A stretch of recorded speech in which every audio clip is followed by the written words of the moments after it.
tap, didn't it? Off of this year's Tales of Period. It's got alligator in it. Alligator grass. What can you do with Google Fiber 5 gig? This, that, also that, while doing this, and this, and some things no one's thought of yet. Find out if your address is eligible today at fiber.google.com.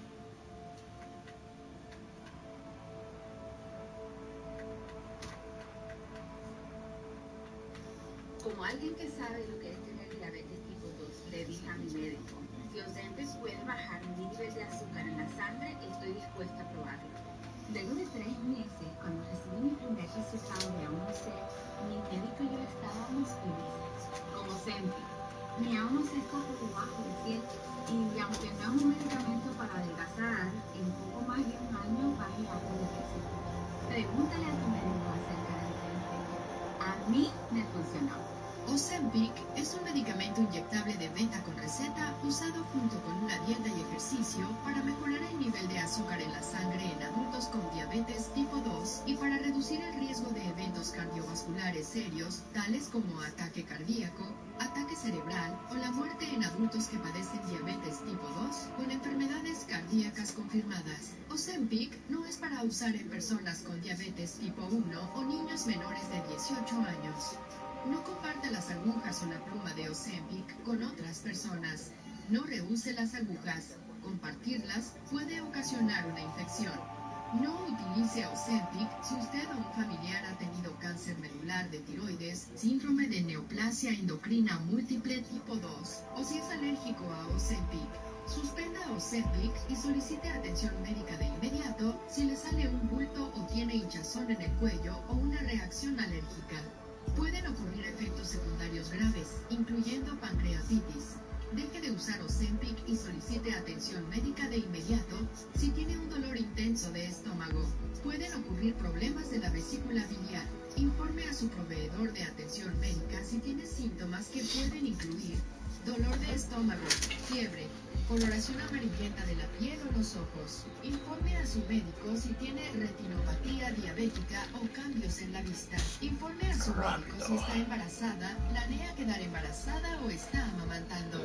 Usar Ozempic con una sulfonilurea o insulina puede aumentar el riesgo de un bajo nivel de azúcar en la sangre.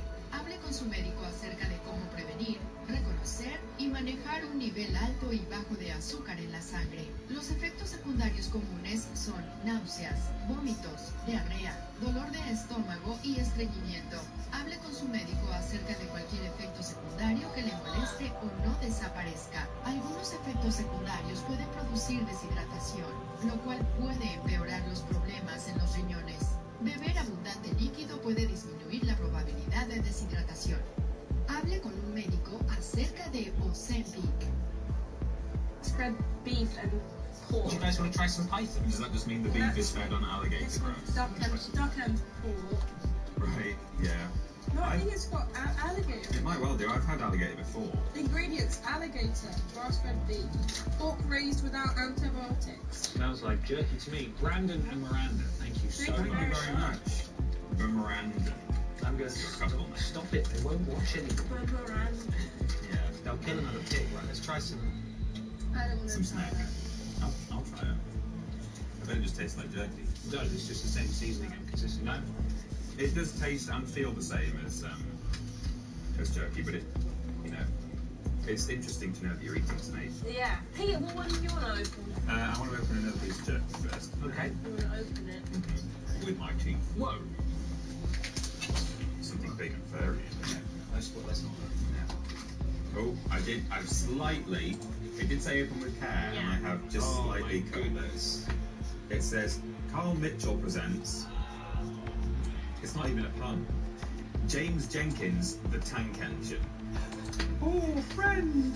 James Jenkins, tank engine. Brilliant. So we have obviously a Ben, well, we have a Brian and a Dick and an Ashton. Oh my god! It looks just like him. Oh, because James is one of the... Yeah, he is. Yeah, I thought it was some What's sort it of... say in the bottom underneath him? It just says James. James. Wow! That is exactly what James looks That like. is exactly what James... That's he him. even has this. Yeah, Yeah, he we does. talked to him about it. He's very sensitive. Yeah. Wow. That is incredible. That's really good. Yeah, Carl Mitchell must have sent in and made James Jenkins the Tank. James Jenkins the Tank Engine. Thank you very much, Carl. Thank you. Thank you, Carl. He's brilliant. No, you didn't. You did not go to school with Stanley Knight. Stop it. No. Shut up. Ahoy, hoy, back. Hope you're all doing well. Well, it's the month of December once again, and that means two things. One, It's December. we need to prepare for the night of December 24th to protect ourselves from the annual Robot Santa killing spree. I heard he's bringing mighty tow missiles this year. And two, it's time to send you guys some tact. Last year I couldn't send much as I've been very busy with my new job and thus didn't have enough time to do anything creative compared to my previous years. Thankfully, although I'm still very busy, I was able to put away some time to send something custom this year. Before I get to exactly what it is, I want to thank you for all you guys for all you. Oh my god, sorry. I want to thank all of you guys for what you have done. Though I haven't been as active as I once was due to work and trying to work towards my dreams, one thing that can't be denied is the impact that you all have on my life. And the content you guys put out always puts a smile on my face, and the community is filled with amazing people. But some of them now is being my close friends for life. Also, a big thank you for your guys' help during some of my charity events this year. It really means a lot, and it helps out with money being raised for amazing causes. And witnessing Ben swearing at Nicholas during one of them was quite something to behold. As for what I'm sending, in addition to the flip ton of chocolate that is in this package, and now with white chocolate making pizza as last year, my thick skull forgot the barbie pizza only to white chocolate. Pity Tato didn't do any cheese and onion white chocolate, eh? I've decided to get nostalgic and send another Kirby-themed acrylic block. As each friend has one, I thought for this one it would serve as a reminder of the 10 reportable cats in your basement over the years doing their lovely work. Though one of them does hate Big the cat for some reason, to make that 9 poor people and Nicholas. So I made one of the parody Kirby Mass Attacks showing all the mods of the Kirby forms based on the ones I made each mod over the year. It features the 7 current mods and 3 retired mods that were unfortunately sacrificed to the giant walrus from Pingu to get cardboard to sleep on. Speaking of the mod basement, I mentioned that by the end of January, not only will Triple Jump be 5 years old, but my time as a mod will also be 5 years old. I still remember that day well. I was minding my own business when Billy Ray was covered my mouth and nose with chloroform, and suddenly I woke up in an underground labyrinth with a laptop and with Discord on it, and a note saying, "This is your life now." Yeah. I would. My puff buns. Difficult and obtuse. Upgrade to Google Fiber and pay one simple bill every month. What about extra fees, like inflation? Taken care of. Equipment? No, you won't.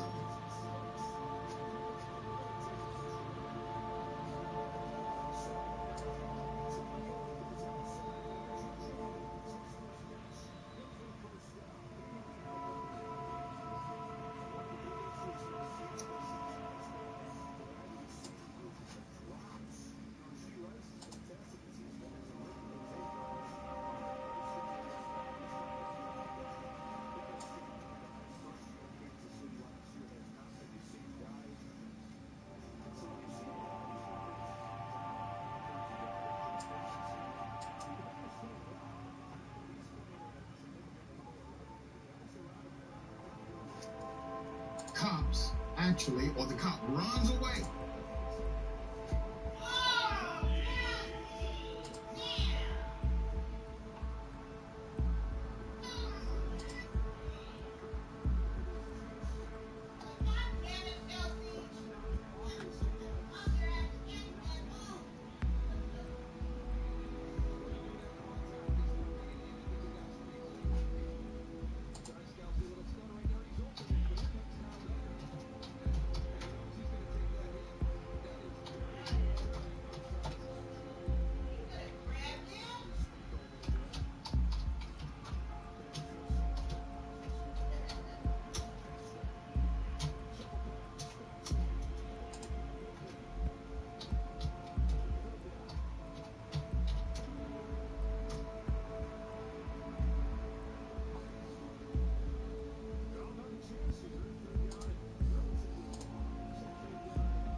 That's right, 0 deaths. I've done this for years now. 0 deaths.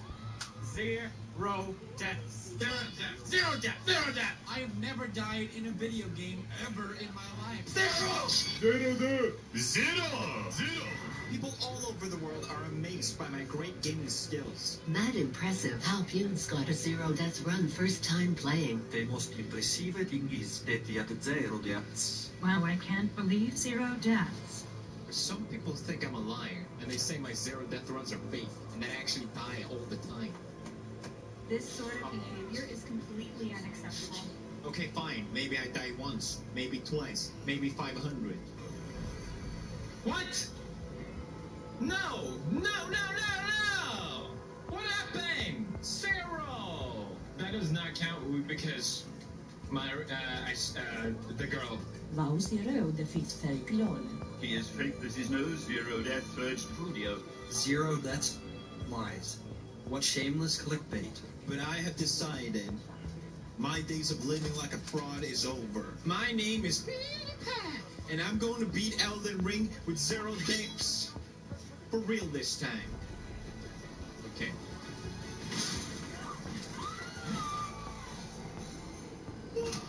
Okay, I may need a plan, but first off, we need to lay some rules.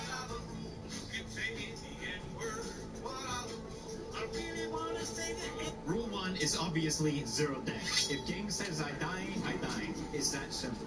At least you think it'd be that simple. At the very start of the game, before you've done anything, you're greeted by the crafted Skyrim boss. It's one of those bosses that is just there to humiliate you. Welcome to the game, you're dead. Congratulations, now you can keep going. Okay, so what if you just try hard enough and kill the boss that you're not supposed to kill in the beginning? Will that be 0 deaths? No, because if you move on further, you literally just fall off a cliff and die.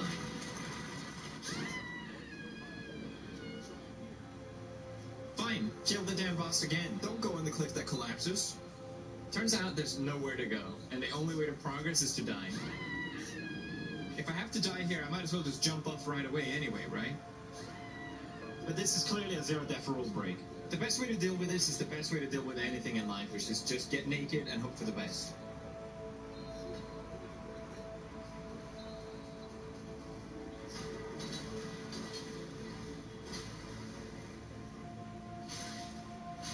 So even though the health bar technically goes to 0, the game doesn't go out of its way to say that you died. Therefore, 0 death run still possible. No, you died text, 0 death applies. That's rule 1. I actually want to double check this, because even though you can never see exactly how much health you have, if you open up the status menu and keep it open while he hits you, you actually see your health going down to 1, not 0. So technically what that means is 0 death applies!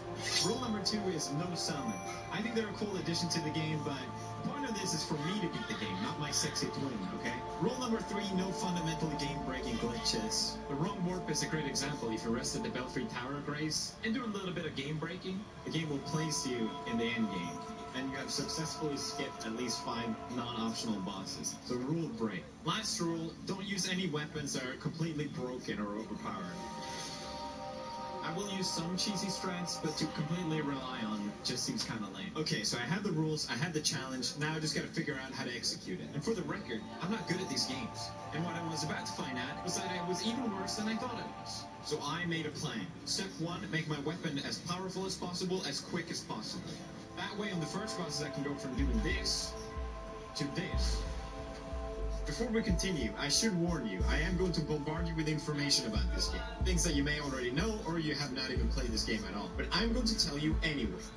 The weapon I'll be using is the Moonwell Katana. I know, it's not the best katana in the game, but it does enough damage, and it can do damage. Go get teabag for a minute. My favorite is that it can stagger bosses. Go get teabag. You fuckers get teabag for $1 million. For those folks who don't know, you need somber stones to upgrade your weapon, otherwise it's useless. These are scattered all across the map, some being easier to find than others. 1 to 5 is actually pretty easy to find. Some people use the Belfry Tower cheat that I told about earlier to get 8 or 9. I obviously can't do this, but I find you can get them without cheating. They're literally right next to each other, so we're good. This leaves just 6 and 7. In Academy of Rail and Carrier, there's a secret passageway down under, and if you let Mommy eat you, you can teleport to Magma Manor. It should be called that, okay? I don't care what it is. You can easily pick up number 6, and with a little bit of parkour, you can pick up number 7. Bada bing, bada boom, you get the best weapon in the game. You actually have to die to do that, so and I can't do that. So I looked into other methods, and this falling star piece actually drops Summersome number 6, and it's accessible in the early game. So I started practicing it.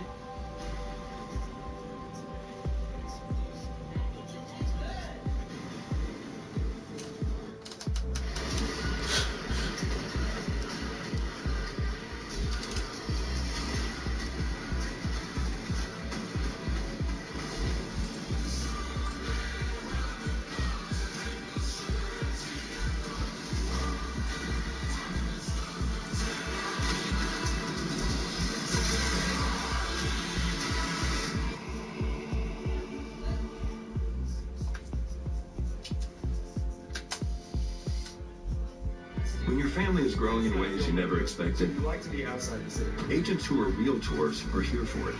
Here for the journey. Here with local knowledge beyond the listing. Here for it all, because that's who we are. I'm not doing it. I'm not doing it. I'm not doing it. I'm not doing it. I'm not doing it. I'm not doing it. I'm not doing it. So instead of worrying about my weapon for now, I started worrying about the last 4 bosses, which is going to be the biggest challenge no matter what. Malekith, Godfrey, Radagon, Elden Beast. If I really wanted to do a zero death playthrough, I knew I needed to master these 4 bosses. The first of the 4 bosses is Beast Clergyman, or Malekith as he transformed into. And on my first playthrough, I actually got him on the first try. First try! I guess I wasn't technically first try, now I think about it more. I rolled off. Fucking The thing is, on this playthrough I was heavily relying on my summon to tank all the damage. I had spent about 80 hours in the game, and I was much higher level. And without all that, I couldn't even make it to phase 2. And once I finally made it to phase 2, it was like a punch in the face. All his attacks comes out of nowhere, he flies all over the place, everything kills me at an instant. Even if I know an attack is coming, I don't know how to dodge it. This fucking thing that he does took me so long to figure out how to dodge. And every time I fail, I had to redo phase 1 just to practice phase 2. Once I finally beat him once, I was done. I was ready to move on practicing another boss. Coming up next was Godfrey, the first Elden Lord, and I gotta come clean about something here, guys. Before the boss, you might notice there's a bunch of blood pools of people dying. This is because people try and jump this pillar. What happens is, if you do it successfully, then stand in the right spot and quit out the game. Once the game loads up again, you'll have run into the boss room without activating the boss, and you can literally just run past him. However, this never worked for me, no matter how many times I tried it. I think it has something to do with my computer, but honestly, I'm really glad it didn't. This jump, it's just a stupid risk because it's easy to mess up, and I'd be skipping one of the coolest bosses in the game. Unlike Malekith, Godfrey still hits hard, but his moves are pretty easy to predict. And this time I used a different approach of just timing myself and not trying to kill him, just to see how long I could stay alive. I quickly went from less than a minute to 2 minutes, to then even 4 and beyond. And I finally rebuilt some confidence that I had lost from Malekith. I was then ready to move on to the last 2 bosses, Radagon and the Elden Beast. And guess what? I got my ass handed to me again. Radagon is really tough. His moves are either super fast or super slow, and it seems to be impossible to determine what he's going to do. And if you mess up just once, you lose your tempo, and then it's easy to mess up again. And it's not until you finally beat Radagon that the Elden Beast will show up. I actually thought I was doing okay on this until you pull out the most bullshit move in the entire game, which is the chasing star things. You have to keep running away from him to dodge them, but he'll keep attacking you like normal. I can't see what the hell is going on, and every time he did it, I would just die. I felt the learning curve harder than ever here. I had spent about a week and a half, and by now I knew exactly what I needed to do to beat this game in zero death. But it turned out to be so much harder and so much more work than I had initially anticipated. There's so many bosses that I hadn't even tried at this point. There was still the Fire Giant, Godskin Duo, Rykard, and Morgoth, just to name a few. Ever since I was I kept thinking I should just give up. I had this dream. But the thing about these games really strong is that the more you play them, the better you get. And the better you get, the more fun they are to play. I just kept coming back. I try to not worry too much about the goal of zero death at this point. I practice every boss just a tiny bit. And even at times I didn't think I could improve, I was still coming back stronger every time. These games get a lot of flack for being too difficult, but it's also very clear that the game wants you to go along the way. There's a way to respond Lord Jarner in the best of classic game room. And once you do, you feel like you're the boss. Welcome to your Thursday classic game room. I felt like I was finally getting it. It was time for me to do my first. I've been playing Elden Ring. I'm here, really good at the game. be that by reading the word Carnage or Hawaii hardcover. Or download it on Kindle. Ethel the Cyborg Ninja, featuring a cyborg ninja, drone chicken, talking spaceship, flying squid, broken computer. I failed up to 30 minutes because I aggroed an enemy. Let's get started with some questions. Take on country ask I managed to stay alive for around 3 hours at this point and made it to the fire. I quit at the boss two times. I still want to very anxious. To make sure it wasn't Same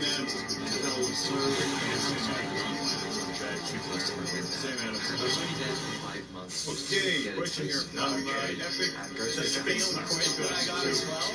love your passion for back tricks on Switch technology. Have you ever owned a back trick? I never owned a back trick. On a side note, I've seen some of the dumbest takes ever about everyone makes it lie. But I think we can all agree that no one wants his text when you're doing jumping up on your horse. It looks like you're about to die here. Like, sure, Nothing else. don't answer your dad. You can answer your taking shots. Yes, I went into the goddamn horse. What do you think?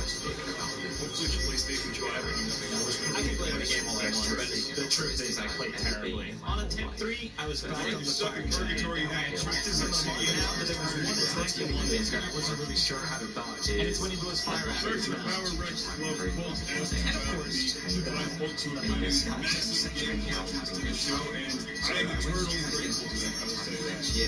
I will say that. Support the shows in different you don't ways. piss off when the Switch comes out. Spoilers, I kept dying. I will say this, thanks to Felicity, I will never run out of answer to that. Because I couldn't speak very good Japanese. But because I spent so much New time Hampshire learning Game Japanese, I was Reviews, pretty good at my Inbound. and I was able to get a job where you had to be Gar1 correct. asks about So I drawing. was kind of like very smart that's in the the way I was able to get a job Are where you serious? The Lord Carnage, drawing with Lord Carnage series will return, and I haven't done too many of them lately. I've been after a while, set up some nice I really hated work. Also, it's very hard to talk It was so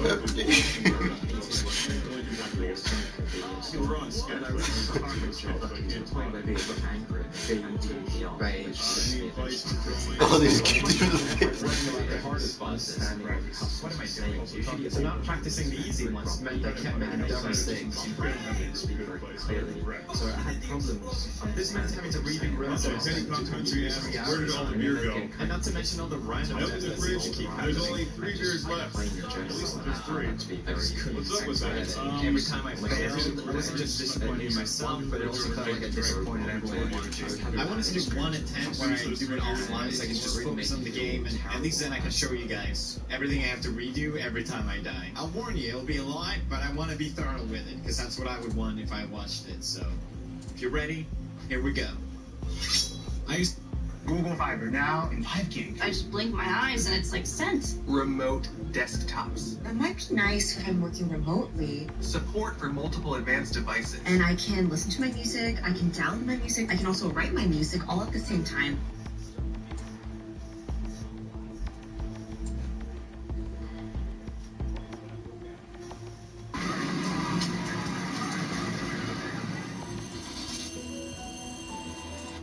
I use Samurai Class just because it has good base stats for the weapon I want to use. Pick the greatest name of all time, then Golden Seed as starting item, just for the extra heal. Sorry about the awkwardness of me sitting in the dark. I just thought people would question if this was my footage otherwise. I know I'm supposed to let him hit me, but I can't help but fight back a little bit. Grab this bonfire because we're coming back to it in like 2 hours. I still call them bonfire, whatever, Grace. Grab this bonfire, then we get our horse after she queefs on us.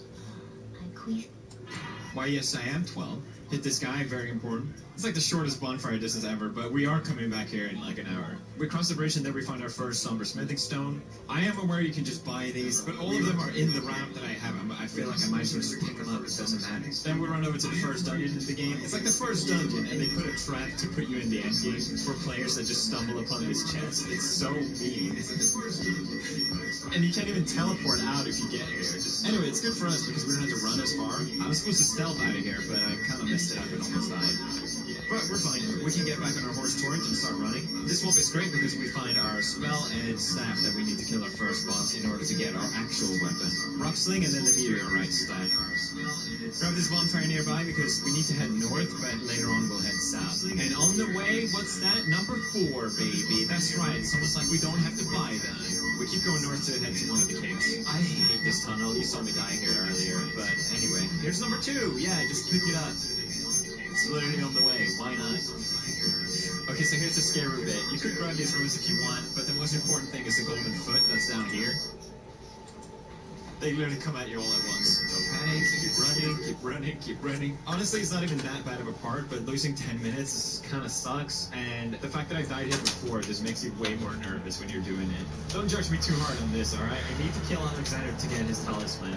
His talisman is really good. It makes your weapon skill even better. If you don't want to kill him, you can do his quest line, and he gives you a better version of the talisman, but we don't have time for that, so just killing him is the only way. I'm sorry! Conveniently, the back of this cage goes exactly where we want to go. Gotta kill that wolf, very important. It's the third Church of America. We get our sacred tear and our first physics drink. You might have seen this trick already, where there's a secret portal hidden right behind it. Now we've basically gone even deeper into Caleb, the area from earlier. Here we pick up a golden seed, which is great, and a starlight shard. We need that for a boss later. Am I explaining too much? Whatever. If we run down the hill, we see our first boss, the Knight's Cavalry, and this trick is actually really cool. This boss is clearly too high level for us, but you can trick him to jump towards you, which makes him fall off the bridge and die, which is always hilarious and super satisfying. But it's also very easy to get stuck or just mess up. The amount of weird shit he's doing, what the fuck? So I love this trick from one of you guys in the chat, and it's even funnier. So basically, you make him follow you all the way up the way you came, and all this poison clouds will hit him. So I immediately thought this trick had something to do with the poison. And as soon as you enter the top of the hill and he followed you the entire way there, he'll eventually teleport back to where he spawns. And then you'll just see the text saying that he died. It's so confusing. No one had a good answer to why they thought this happened. First we thought it was the poison that maybe killed his horse, and the horse dies, so when he teleports back, he falls off the horse and dies. But someone made a really good point, which is the fact that these games are optimized to not load in things that you're not looking at. And when we're on top of the hill, we're not looking down on the bridge anymore. So once he teleports back to the bridge, he's teleporting back into nothing, and he just falls and dies. I love that theory, and I think it's true, actually. I just wish I could see it. I know this is a very cheesy strat, but it's too good not to use. We also get Bloodhound Step, which is super essential for later, and 42 big ones. Hell yeah. 911, this call is being recorded. What is your emergency? You ready? Get down! Get back! You can still make it out of this. So, are you ready? Here's a saving suggestion for time-based rates. Run your dishwasher outside of the peak hours of 4 to 8 p.m. Try delaying the cycle until overnight, or during the day when energy is cheaper. Evergy, the utility company. There's actually 3 things that we need from this bonfire, but they're all in different directions, so it's a bit awkward on what we do first. Spend a few points leveling up. Then we're gonna kill the old paralyzed dragon. This is everyone's favorite part. It's so funny because people enter the stream here and they don't know what's going on, and people are just so confused why I'm hitting a fucking blob for 5 minutes. As you can see, we do practically no damage, but our weapon luckily has bleed on it, so whenever that hits, it does a ton of damage. So eventually it goes down, it just takes a while. Before he dies, we pop the golden foot that we got earlier for that extra XP, then we're off to the round table hold for the first time. The reason we're here is to activate Bloodhound Step, which we got earlier. We then teleport back to the swamp area, but this time we're heading south instead. There's the Starlight Shard. Get the Rotten Breath spell. Back to the Third Church of America, and now we're heading south instead. You can pick up these crystal tears, they're not really that good, but they're on the way. Why not? Same thing with this merchant. He's on the way. He sells sleeper arrows. We don't necessarily need that many, but he's right there. He's on the way. It don't matter. We're heading to this castle. That's where we really want to go. Before we enter, we pick up this golden seed. So yeah, this is the spot where you saw me die earlier, because there's a Blood Knight or something up here on the left. And since I died here before, I'm always super nervous running up, seeing if he follows me or not. He is, but he's way too slow, so we're totally fine. Up here, we find the first half of the medallion, which is necessary to progress in the game. And I decided to sacrifice my runes to get out of there. It's just not worth it. And we're back to finish up the last 2 things that we need by this bonfire. First, we're heading down. If you remember earlier when I was talking about Somberstone 8 and 9, this is where you get them. So this one drops number 8. The best way to deal with him is just push him off the cliff. I love doing it. I don't have to do this parkour jump. It's very easy, but it still makes me nervous, because if I mess up, I technically die. And again, it's not a speed run, but I don't know, it'd be kind of lame to just run around the whole goddamn thing. Down here is a rune arc, which we'll definitely need later, but it's also, most importantly, Somberstone number 9, as you can see. This Somberstone is not on the Elden Ring wiki, by the way, so there you go, a secret for you. And then we teleport back to the same bonfire for the last time. This time, though, we're heading into the castle behind us, where we find the other half of the medallion from earlier. Boo! But wait, we're not done here. We're actually heading deeper in. I've learned my lesson to use Bloodhound Step here. Get Radical Sword Seal, which is a great talisman, and then we're off. Back to Limgrave. Get the Starlight Shard. Get the Bone Bead.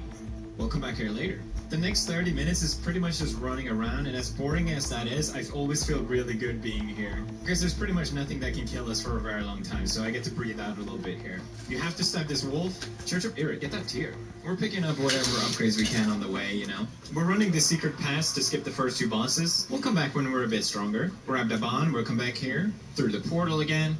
I've died from this stupid jump, so it gives me anxiety every time. Pick up some runes, because we're a pick-up gang like that. We get the key, and then we get the fuck out. Hey, remember how I said there's no more scary bits anymore? Well, I forgot to kill a boss, so we had to go back here. Just setting up, and then we're good to go. I used to hate this boss, because he's easy to mess up, and at this point you spend 30 to 40 minutes that you don't want to redo, trust me. His attacks are super slow, you can stagger him with Rock Sling. Unless he pulls out some surprises, which he definitely can, he's not that bad. See, he charged me there, but I was lucky with the stagger.